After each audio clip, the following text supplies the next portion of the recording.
I got my start in the conservative movement 13 years ago, almost no one talked about either legal or illegal immigration. The border, there are some whispers of the border being a problem. Mitt Romney was the first presidential campaign that I was involved in. I know I have to continually go to confession and pay penance for that. But there was a little bit, okay, yeah, we'll do some stuff to secure the border. But I'll never forget, I read this book by Donald Trump. And for the record, I was Trump for president before almost anybody else. I have a tweet going back to 2011 saying Trump should run for the presidency. And Trump wrote a book called Time to Get Tough. I believe the book came out in like 2010 and 2011. I remember vividly reading this thing while I was in high school.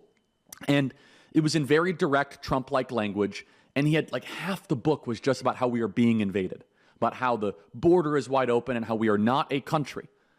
And we almost never talked about illegal immigration. We never talked about the foreigners that were flooding into our country. We were told that it was impossible to secure the border and you couldn't build a wall. And of course, we know that President Trump going down the golden escalator and talking about illegal immigration moved the Overton window. However, throughout that, and still to this day, there is another little tick that exists in the conservative movement. Almost nobody is on board for illegal immigration anymore. That just does not exist. In fact, there is widespread agreement and there is widespread consensus that what Trump has done on the southern border is amazing. It's somewhat miraculous. It's good for the country.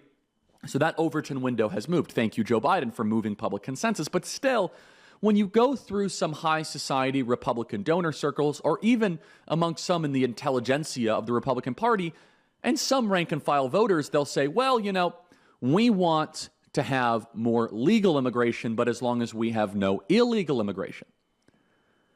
And if you look at the George W. Bush Presidential Center, by the way, they say benefits of immigration outweigh the costs. Now, we've won the war on illegal immigration, and now the true fight for the future of the conservative movement, and therefore the future of America, because the Democrat Party is a waste of time, is can we rebalance the conversation around legal immigration? For full shows, live and on demand, it's Salem News Channel.